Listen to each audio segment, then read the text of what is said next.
नमस्कार, आप देख रहे हैं इंडिया टीवी। आपके साथ मैं हूं पंकज भार्गव। प्रधानमंत्री नरेंद्र मोदी गुजरात दौरे से लौट आए हैं, अब चुनावी दौरे पर निकलने वाले हैं। मोदी के भाषण का सही विश्लेषण करेंगे तो बहुत चौंकाने वाली बातें सामने आ रही हैं।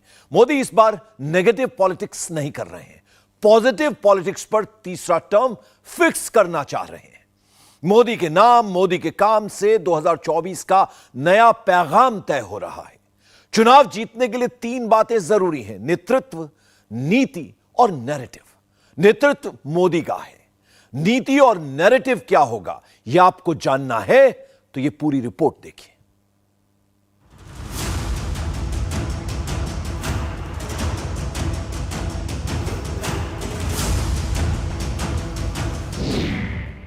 प्रधानमंत्री नरेंद्र मोदी पर राहुल गांधी और कांग्रेस क्या आरोप लगाते हैं कि मोदी ने देश की अर्थव्यवस्था खराब कर दी, मोदी ने महंगाई बढ़ा दी, मोदी ने बेरोजगारी बढ़ा दी, मोदी के राज में निवेश कम हो गया, मोदी के राज में बचत कम हो गई, मोदी देश को पीछे लेकर चले गए।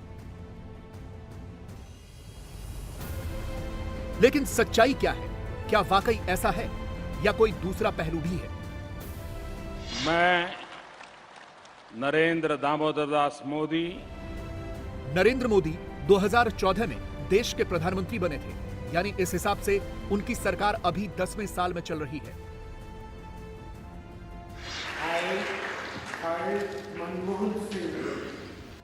डॉक्टर मनमोहन सिंह भी 10 सालों तक देश के प्रधानमंत्री रहे। हालांकि पर्दे के पीछे से सोनिया गांधी ही सरकार चला रही थी। मनमोहन सिंह तो खुद बहुत बड़े अर्थशास्त्री थे, लेकिन अर्थव्यवस्था के फ्रंट पर किसकी सरकार बेहतर थी, मोदी की या मनमोहन की? किसकी सरकार में देश की इकोनॉमी की रफ्तार तेज थी? किसके राज में महंगाई ज्यादा थी? किसके राज में बेरोजगारी कम है? किसके राज में देश में ज्यादा काम हुआ है? किसके राज में सड़कें, अस्पताल और स्कूल ज्यादा बने हैं? दोनों में से बेहतर काम किसने किया है? आज दोनों ही सरकारों का पूरा रिपोर्ट कार्ड आपको देंगे। मैं भी अपना रिपोर्ट कार्ड आपको दे रहा हूं।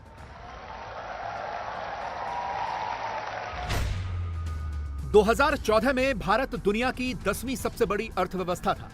अब भारत दुनिया की 5वीं सबसे बड़ी अर्थव्यवस्था बन गया है। पिछले 5 साल में भारत ने यूके, फ्रांस, इटली, कनाडा और ब्राजील जैसे देशों को पीछे छोड़ा है। और मोदी गारंटी देते हैं कि वो अपने तीसरे टर्म में भारत को दुनिया की तीसरी सबसे बड़ी अर्थव्यवस्था बना देंगे। तीसरे टर्म में पहली 3 इकोनॉमी में गर्व के साथ हिंदुस्तान खड़ा होगा। दोस्तों,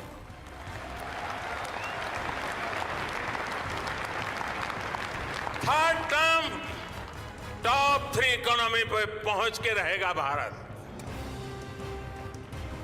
और ये मोदी की गारंटी है।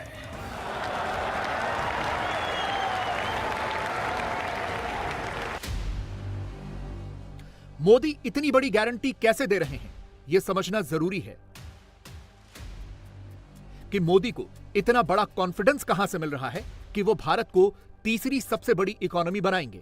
ध्यान से समझिए। अभी दुनिया में सबसे बड़ी अर्थव्यवस्था अमेरिका की है, 26,854 अरब डॉलर। दूसरे नंबर पर चीन है, 19,374 अरब डॉलर। तीसरे नंबर पर जापान है, 4,410 अरब डॉलर। और 4,309 अरब डॉलर के साथ चौथे नंबर पर जर्मनी है। अभी भारत 3,750 अरब डॉलर की अर्थव्यवस्था है और 5वें नंबर पर है। लेकिन दुनिया मान चुकी है कि 2027 तक 5,400 अरब डॉलर की इकोनॉमी भारत बन जाएगा। यानी भारत जापान और जर्मनी को पीछे छोड़ देगा, और मोदी इसी की गारंटी दे रहे हैं। आज हम दुनिया की सबसे तेज गति से बढ़ने वाली अर्थव्यवस्था है। पता है ना? नहीं मालूम? मालूम है?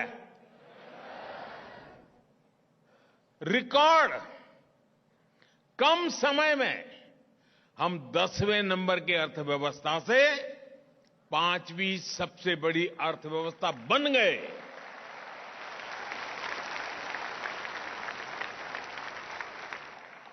आज भारत पर दुनिया का भरोसा बुलंद है। भारत में निवेश रिकॉर्ड स्तर पर पहुंच गया है। आज भारत का मैन्युफैक्चरिंग और सर्विस सेक्टर नई ऊंचाइयां छू रहा है। हमारा निर्यात एक्सपोर्ट नए रिकॉर्ड बना रहा है। सिर्फ 5 वर्षों में 13.5 करोड़ से ज्यादा लोग गरीबी से बाहर आए हैं। भारत का नियो मिडिल क्लास बन गया है। 2014 में जब मोदी देश के प्रधानमंत्री बने थे तो जीडीपी $2 ट्रिलियन का था, जो 2023 में बढ़कर $3.7 ट्रिलियन का हो गया है। हालांकि अगर हम जीडीपी ग्रोथ की बात करें तो इसमें यूपीए का कार्यकाल बेहतर नजर आता है। यूपीए के 10 सालों में देश का औसतन जीडीपी ग्रोथ रेट 6.8% था, जबकि एनडीए के 9 सालों में औसतन जीडीपी ग्रोथ रेट 5.7% है। हालांकि यहां यह भी ध्यान देना होगा कि कोरोना की वजह से 2020-21 में जीडीपी ग्रोथ -5.8 दर्ज की गई थी। मोदी जानते हैं कि तमाम रुकावटों के बाद भी भारत विकास की रफ्तार बहुत तेज गति से दौड़ रहा है। इसीलिए तो भारत के 2047 तक विकसित देश होने का सपना देख रहे हैं। अगर आपने निश्चय कर लिया तो 2047 तक भारत को एक विकसित, समावेशी और आत्मनिर्भर देश बनने से कोई नहीं रोक सकता।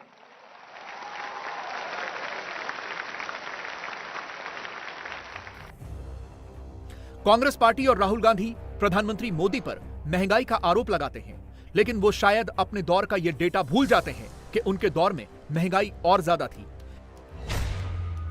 मनमोहन सिंह के 10 साल के कार्यकाल में एवरेज इन्फ्लेशन रेट 8.1% का था, जबकि अभी मोदी के 9 सालों में औसतन महंगाई दर सिर्फ 5.1% की रही है। कांग्रेस का आरोप यह भी रहता है कि मोदी के कार्यकाल में देश में बेरोजगारी बढ़ी है। मोदी जब सत्ता में आए तो 2014 में बेरोजगारी दर 5.4% थी। हालांकि मई 2019 में यह रिपोर्ट आई थी कि बेरोजगारी दर 45 साल में सबसे ज्यादा हो गई है। तब 7.8% की बेरोजगारी दर थी। इस साल मार्च में 6.8% की बेरोजगारी दर थी। हालांकि मोदी का दावा है कि नौकरियां बढ़ रही हैं। आप जैसे युवाओं के लिए ये अवसरों का दौर है। साल 2020 के बाद करीब 5 करोड़ साथी ईपीएफओ पेरोल से जुड़े हैं। इनमें से लगभग 3.5 करोड़ लोग ऐसे हैं जो पहली बार ईपीएफओ के दायरे में आए हैं। पहली फॉर्मल जॉब उन्हें मिली है। इसका मतलब ये है कि आप जैसे युवाओं के लिए फॉर्मल जॉब्स के मौके भारत में लगातार बढ़ रहे हैं।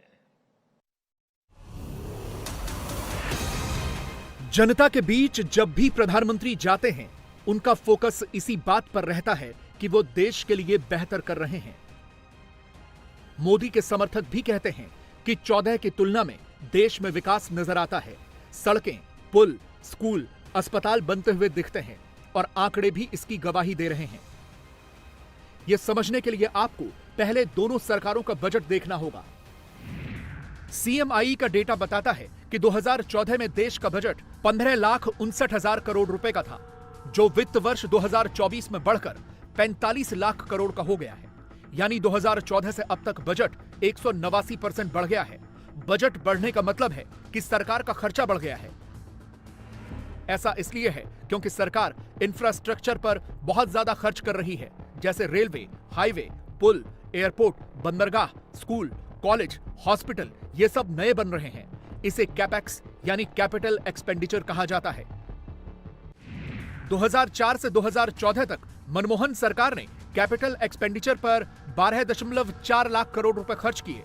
2014 के बाद से नरेंद्र मोदी की सरकार ने इसी कैपिटल एक्सपेंडिचर पर 43.9 लाख करोड़ रुपए खर्च किए हैं। यह खर्च कहां-कहां हो रहा है, अब जरा इसका भी आंकड़ा देख लीजिए, कहानी समझ में आ जाएगी।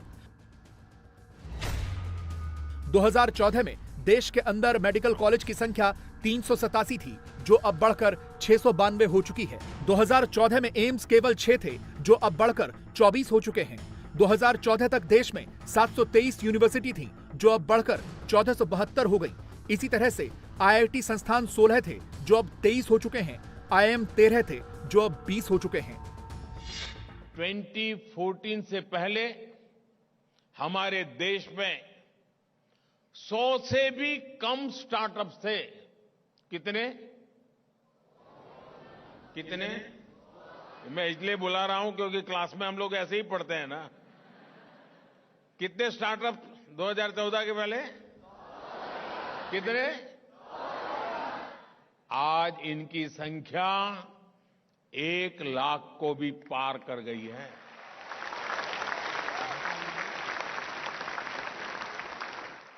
स्टार्टअप की इस लहर ने कितने ही लोगों को रोजगार के मौके दिए हैं। आज भारत दुनिया का दूसरा सबसे बड़ा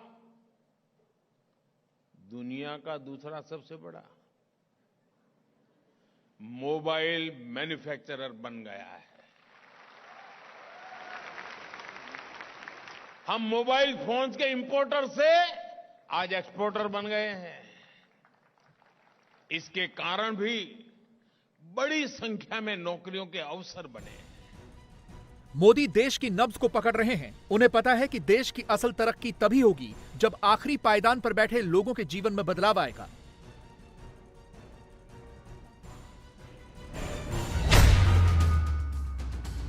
2014 में भारत की बिजली उत्पादन क्षमता 2.3 लाख मेगावाट थी, जो 2023 में बढ़कर 4.17 लाख मेगावाट हो चुकी है। 2014 तक देश में 13 करोड़ गैस कनेक्शन थे, जो 2023 में बढ़कर 31 करोड़ हो गए हैं। 2014 तक देश में नेशनल हाईवे की पहुंच 91,287 किलोमीटर तक थी, जो 2023 में 1,44,000 करोड़ किलोमीटर से ज्यादा हो गए हैं। 2014 तक देश में एयरपोर्ट की संख्या 74 थी, जो 2023 में बढ़कर 148 हो गई है।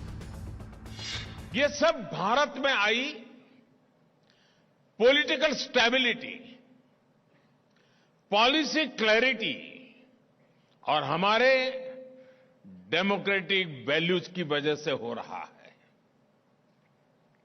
पिछले 9 वर्षों में भ्रष्टाचार को कंट्रोल करने के ईमानदार प्रयास हुए हैं। आप में से बहुत सारे विद्यार्थी वो होंगे जो 2014 में आज से 10 साल पहले उनकी उम्र क्या होगी?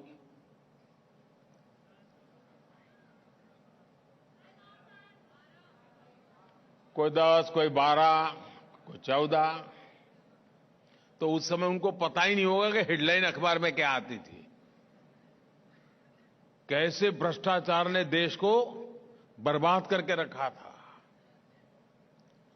साथियों, आज मैं बड़ा गर्व से कह सकता हूं, बिचौलियों और लीकेज को रोकने के लिए नए टेक्नोलॉजी आधारित सिस्टम बनाए, कई तरह के रिफॉर्म्स लाकर और दलालों को सिस्टम से बाहर कर एक पारदर्शी व्यवस्था बनाई गई है। प्रधानमंत्री मोदी ने दुनिया में भारत पर भरोसा भी बढ़ाया है। यह मोदी की कूटनीति ही है कि आज भारत दुनिया में एक बड़ा ग्लोबल प्लेयर समझा जाता है। दुनिया का भरोसा भारत पर बढ़ रहा है और यह आंकड़ों में भी दिख रहा है।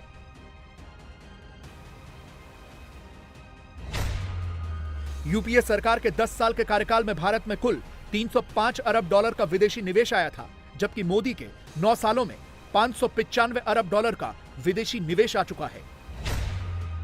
इसी तरह से 23 मई 2024 को भारत का विदेशी मुद्रा भंडार 313 अरब अमेरिकी डॉलर्स का था, जो 2023 में बढ़कर 589 अरब अमेरिकी डॉलर्स का हो गया है।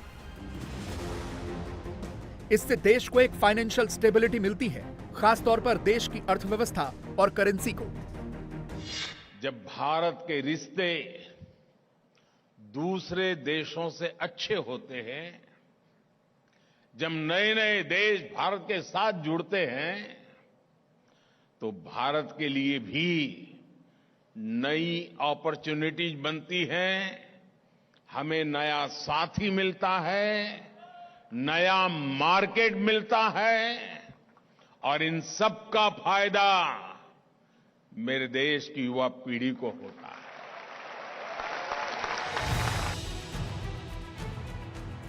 इसी तरह से भारत का एक्सपोर्ट और इंपोर्ट भी बढ़ा है। एक चिंता की बात जरूर है कि भारत अपना ट्रेड डेफिसिट कम नहीं कर पा रहा। ट्रेड डेफिसिट का मतलब हुआ जब इंपोर्ट एक्सपोर्ट से ज्यादा होता है। 2013-14 में यूपीए की सरकार के दौरान भारत का निर्यात 466 अरब डॉलर का था, जबकि अब 770 अरब डॉलर का निर्यात है।